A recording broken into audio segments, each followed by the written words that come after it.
جاهزة يا تيتا على التحدي؟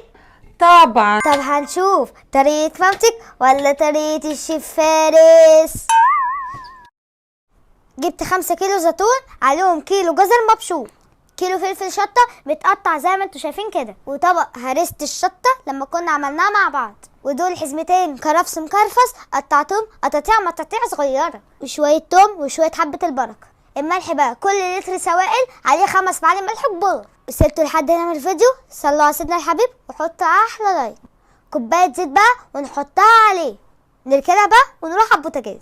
2 كيلو ليمون حطيتهم يغلوا على النار لمدة 5 دقايق بس، بعد كده نقفل عليهم. بعد ما الليمون برد نعصره في نفس المية اللي غلي فيها. قالوا بقى نبص على تيتا، هي بتعمل ايه يا ترى؟ هو يعني فاكر نفسه ناصح؟ ليمون ايه اللي بيتسلق ده؟ الليمون لازم يتعصر واحدة واحدة لحد صوابعنا ما تنام. خلصت كمية الليمون دي كلها في 10 دقايق، رحت نازل عليها بقى بكوباية خل ونقلب قلوبة، واللي ما حطش لايك يحط لايك انا شايفة.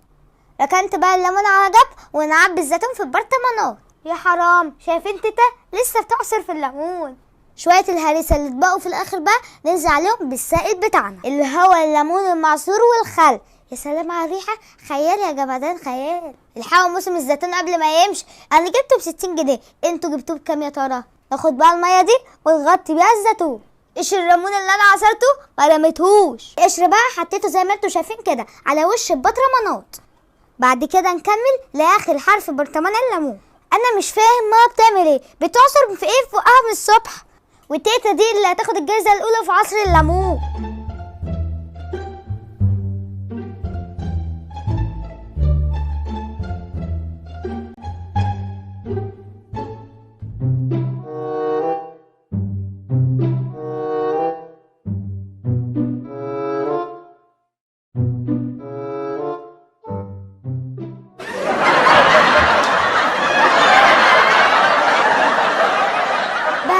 خلصنا، كلها شهرين بقى وتاكلوا احلى زيتون.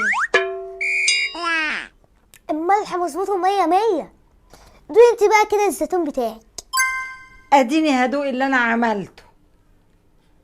يا لهوي، ايه ده؟ هو مهري كده ليه؟